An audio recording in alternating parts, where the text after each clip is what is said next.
All right, folks, here we go with the Buckeye Blitz. I'm Tito, Jeff Thitoff. Thanks so much for tuning in our new studio here. If you look on the table there in front of me, you can see the $2.50 that John Gerber left for me after he headed back he's headed back to Kansas City. Tim Ham, who's also here, set everything up. Tim and John did. Tim back down in Dallas now.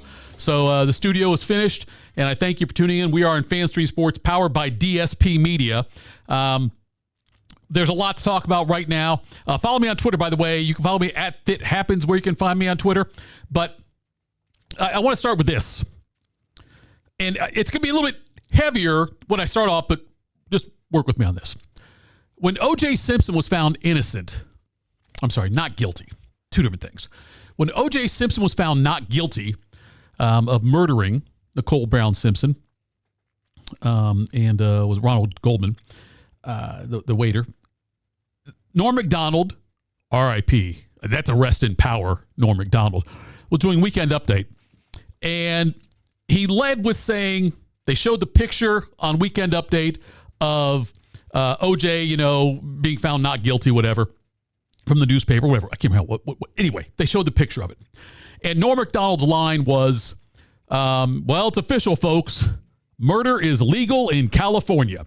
Now, I'm not saying that cheating is legal in college football, but it's certainly not punished the way it should be. Michigan's punishment came down today for their sign stealing scandal. And in the report, in the commission, like the NCAA, in their statement, said that they certainly found reason. It would have been acceptable, I'm paraphrasing here, for a multi-postseason ban for Michigan. But they said that they don't want to punish current players and coaches that aren't there now. The ones that, like the kids who are there now, kids that were there now that had nothing to do with the scandal. The NCAA didn't used to operate that way. Usually, if something has happened, the NCAA want to come down hard on somebody. It would be postseason ban. Hell, it'd be television ban, where they couldn't play on TV at all, which they found out that kind of screws their opponent. Their opponent might have done nothing wrong, their opponents. But they stopped doing things like that. They rarely hand out any kind of postseason bans now. Here's the penalty. 4 years probation. Whatever. That's stupid. Doesn't mean anything. Okay. They get fined $50,000, $50,000 right now. Plus 10% of their football budget. The budget for the football program. That's about $70 million they had, I think, last year. So that's about $7 million, give or take. They're getting fined there. A fine equivalent to anticipated loss of all postseason competition revenue with games associated in the 2025-2026 football season. So in the bowl games, the Big Ten Conference splits the bowl revenue. And I believe it's not a total equal split because some of the schools I don't think are full partners yet. But nonetheless, there will be, for the 2025 and 2026 season, Michigan will not get that share. Also, a fine equivalent to the cost. This is all I got. This from the Pete Thamel tweeted that's where I saw this, but it's straight from the report. A fine equivalent to the cost of 10% of the scholarships awarded to Michigan's football program for the 2025-2026 academic year. A 25% reduction in football official visits during the 2025-2026 season. A 14-week prohibition on recruiting communications in the football program during the probation period. And Connor Stallions, the sign stealer, got an 8-year show cause order restricting him from all athletically related activities during the show cause period. So for 8 years, and not that Stallions was going to get a college football job anyway, but 8 years he can't. Jim Harbaugh gets a 10-year show cause. It doesn't matter. It begins, though, his 10-year show cause. And again, this is stupid. Harbaugh's never coming back to coach college football. It's not going to happen. the 10-year show cause doesn't start till August 7th, 2028, because that's when his 4-year show cause penalty comes from a previous case. So 2038, August 7th, 2038 is when Jim Harbaugh could return to college coaching. Denard Robinson, he got a 3-year show cause order restricted from all athletically related activities during a show cause period. It was for a different violation with that, something with recruiting and providing benefits. Sherrone Moore, head coach, gets a 2-year show cause penalty, 2-year show cause order is what it's called, during which he is suspended from a total of 3 games. They got the 2 games already suspended, which is stupid. Michigan chose the 2 games to suspend Moore this year. They did a self-imposed 2-game ban. It's games 3 and 4, not 1 and 2. 3 and 4 cupcakes. Game 2 at Oklahoma. Big game for Michigan. Big game for Moore, who graduated from Oklahoma. This is what's stupid about the NCAA. They add a 3rd game to it. Now, when I first saw that, I thought, okay, maybe they're going to make him suspended from Michigan or for the Oklahoma game. No. It'll be imposed in 2026. So the 2-year penalty, the 2-year 2-game suspension, is still what Michigan chose, the 3 and 4 cupcake games. Whereas he gets to coach against Oklahoma and then a 1-game ban last year. He'll miss the first game of 2026, 2027. But that's all like what he's got there. So it is laughable because they use words in their report and in their in the press conference. They said that it's clear that they were cheating. It's clear they didn't care about the rules. Like strong language like that was used. It's clear Michigan did not care. Jim Harbaugh ran a program that did not care for the rules. And this is what they got. The problem I have with it is I also don't like punishing the players. The fine is going to end up, it's not as significant as I thought. It'll still be a significant fine because of how they got to give away their bowl money they would get from the Big Ten for the next 2 years. That's significant. But I wish there were more penalties that couldn't be bought. Someone from Michigan, there will be Michigan people, alums, donors, that will help to offset a lot of these fines to where the program, although I think they'll take a hit financially, whatever the number ends up being, say it ends up being $50 million, whatever, is what the fine ends up being. What's all said and done, the cost, $70 million, whatever. It's like $75 million. We'll go $75 million. Say it's that. It won't cost the pro. It will not penalize the program $75 million. They'll get people to put money in that want Michigan to stay relevant. I wish there were more penalties that would hinder the program going forward. I wish there was can't compete for a Big Ten championship. I wish there was can't compete in the CFP. But no wins are being vacated, which, whatever, wins. I've been with Ohio State and seen where, they've got wins vacated before. We still know their wins. The wins vacated wouldn't mean that much. They weren't going to take away the championship. But it just seems like such a... It's a very weak punishment, in my opinion. So, what happens now with Michigan? Well, I hear somebody bring up today, Ohio State, with their 2012 thing, when they sat out they were no bowl for them that year, and they went undefeated, Urban's first year here, because of what happened before. And you can't, I don't think Ohio State fans can compare that to this, because that happened during a time when the NCAA had more teeth. They would penalize you. If this Michigan thing had happened 40 years ago, it would be a much different penalty. Much different penalty if it happened 40 years ago. If this happened in 2010, 2009, when the Tattoo Gate thing happened with Ohio State, if it had happened then, it would be a more severe penalty. I don't agree with the penalty that was levied by the NCAA or the penalties that were levied by the NCAA, but I also understand it's a different set of rules now.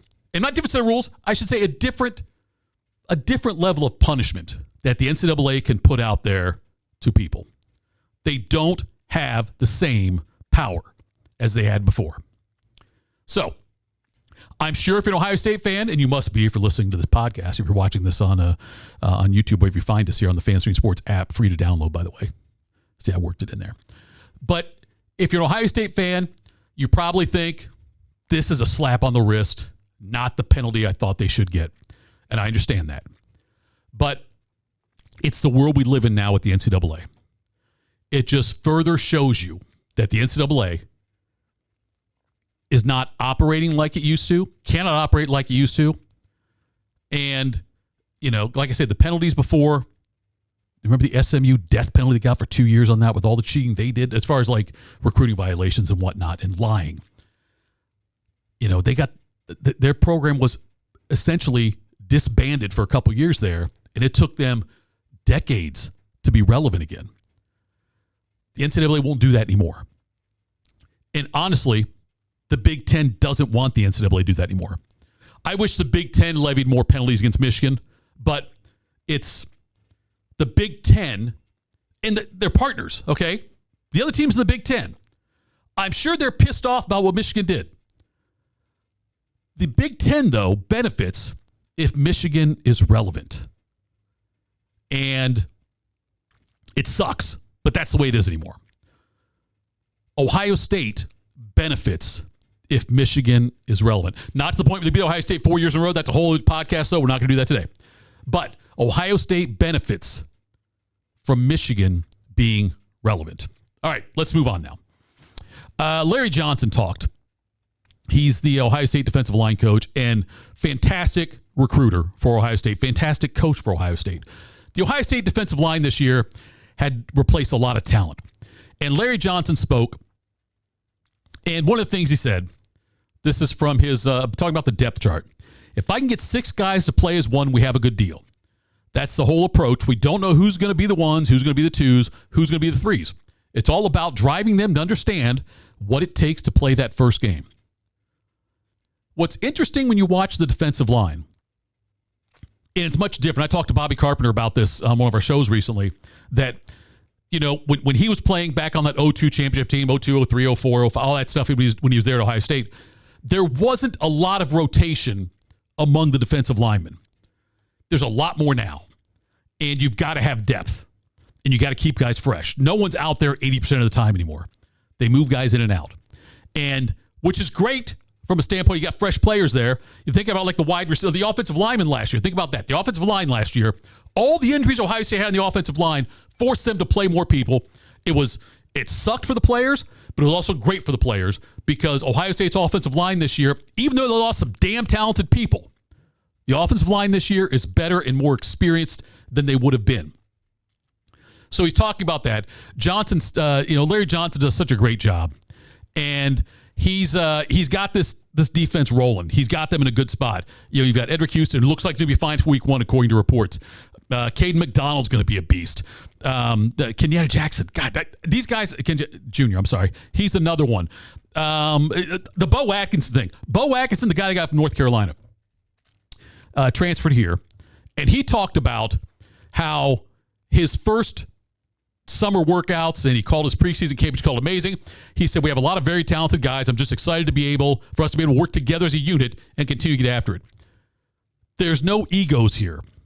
These guys know that they're there to help each other. They're there to help the team, but there's going to be rotating. They know that. No one's going to be out there for every single play. They're going to keep them rotating in and out. Moving on to something else. By the way, one of the things that it's, again, Larry Johnson, Ohio State's defensive tackle depth has gotten better during preseason camp. He realized that. He said, we're trying to find the right path to manage evaluation. I tell them every time I get to the field, it's an evaluation and the camera is on you. Folks, we're 2 weeks away from Texas. I don't remember a time when Ohio State's had this big of a game with this many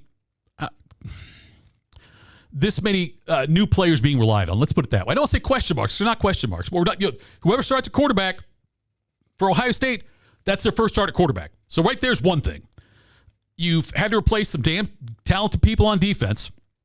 And so the running back room, all these different things we haven't seen a lot of in big games. And they're going to play in a big game on August 30th in the Horseshoe when Texas comes to town. Texas with a very inexperienced starting quarterback in Arch Manning. So there's all kinds of things. They're the 1 and 2 teams in the country, or 1 and 3, depending on which preseason poll you subscribe to. But they've got a ton of talent, but both sides have got people that need to prove something. And it's going to be a lot of fun. All right. I saw this. The Bleacher Report, they did a 2026 mock draft. Way too early for mock NFL draft. I know. I still read them.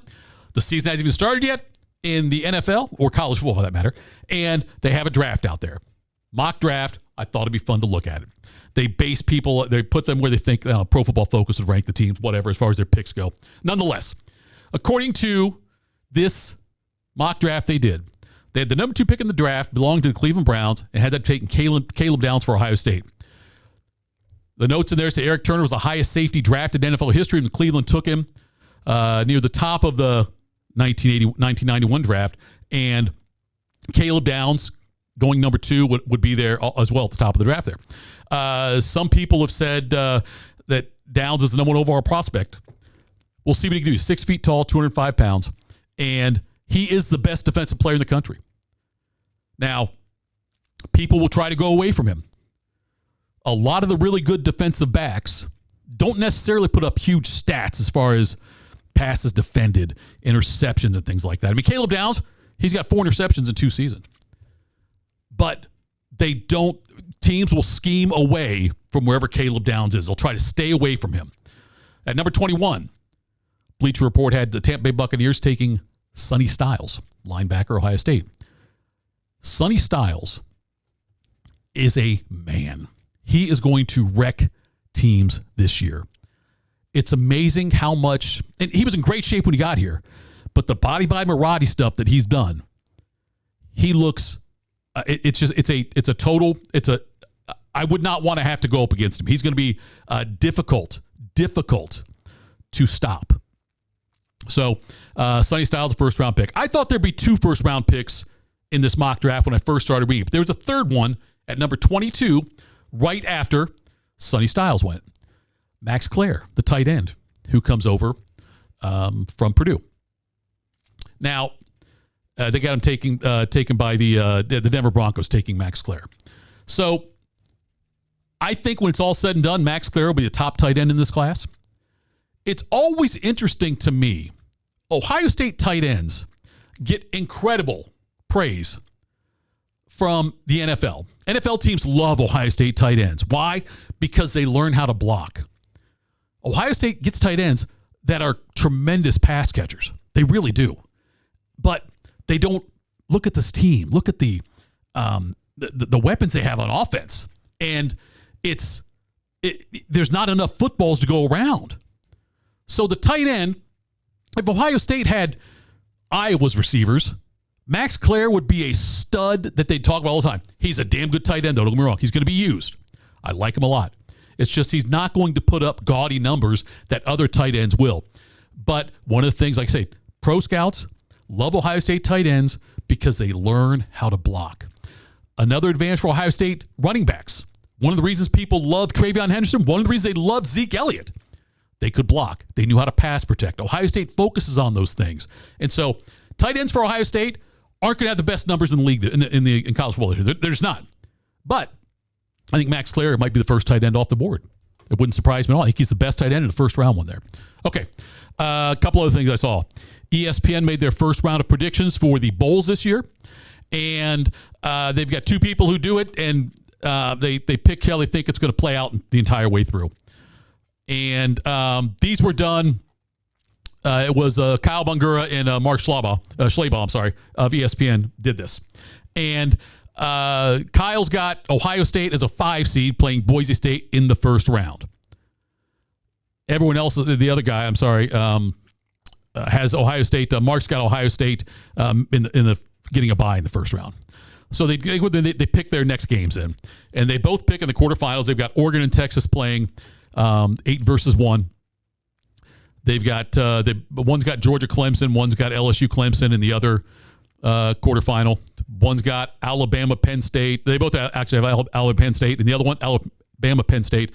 And then the final one's got Kyle with Ohio State playing Notre Dame. Ohio State is a 3 seed, and Kyle has Mark has Ohio State as a 5 seed playing number 4 seed Georgia. They both see. I'm sorry, they don't both see this. One of them sees, Kyle sees Ohio State moving on and playing Penn State. Slaubaugh has them out. And then in the semifinals, they had Ohio State, Penn State semifinals. Dylan had Penn State, Clemson. And then Kyle had Penn State, Texas in the championship. And Mark had Clemson, Texas in the championship. So I'm curious, what would be a successful season for you for Ohio State? And you can have more than one answer on that. You have like a certain level of things if you want to. But a successful season for Ohio State, is it a Big Ten championship? Is it beating Michigan? Is it making the playoff? Like, what would have to happen? Obviously, look, undefeated, run the table, go all the way through the playoff, perfect season. That's a fantastic season. Not realistic. What is a realistic? Like, what would Ohio State, let me put it this way. What's the minimum they could do for you to call this a successful season for Ohio State? Because as much as the Michigan game sucks, the Michigan losses suck the last 4 years. Last year was a successful season for Ohio State. They won the national championship. They beat 4 of the best teams in the country on their way to the national championship in the playoff, in the first ever 12-team playoff. So, but does Ohio State have to beat Michigan this year and then make it to a certain point in the playoffs for you to call it successful? Let's say they beat Michigan and win the Big Ten and lose their first playoff game. After they get the bye, they would, because they've won the Big Ten, I would think. Yes. If they would beat Michigan and win the Big Ten and then lose the first playoff game, would you consider that a success? Well, if they beat Michigan, lose the Big Ten, and then win 2 playoff games, is that a success? And so I think it's a moving target right now. For me,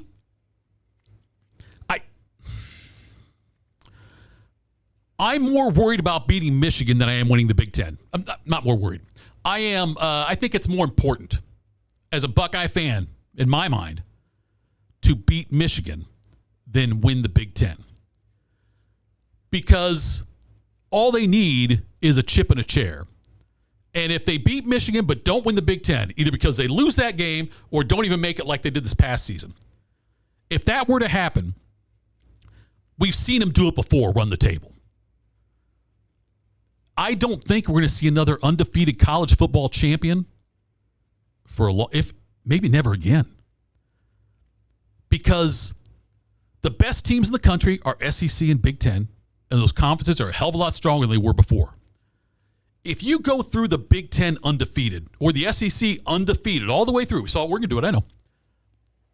But it's going to be tough to do it. And then you've got to win the conference championship game and then win the playoffs. I just don't think it's not going to be easy. I think it's going to take a lot out of teams to do that. A couple other notes. Ohio State added another coach to their staff. Former Miami Dolphins defensive coordinator Josh Boyer is now on the staff, and he worked with Matt Patricia at New England from 2006 to 2018. He won 3 Super Bowls with New England. Matt Patricia loves this guy and trusts this guy. He wants him up there in the booth watching the game. He said, I trust his eyes more than anybody's. So it's a great addition for the staff.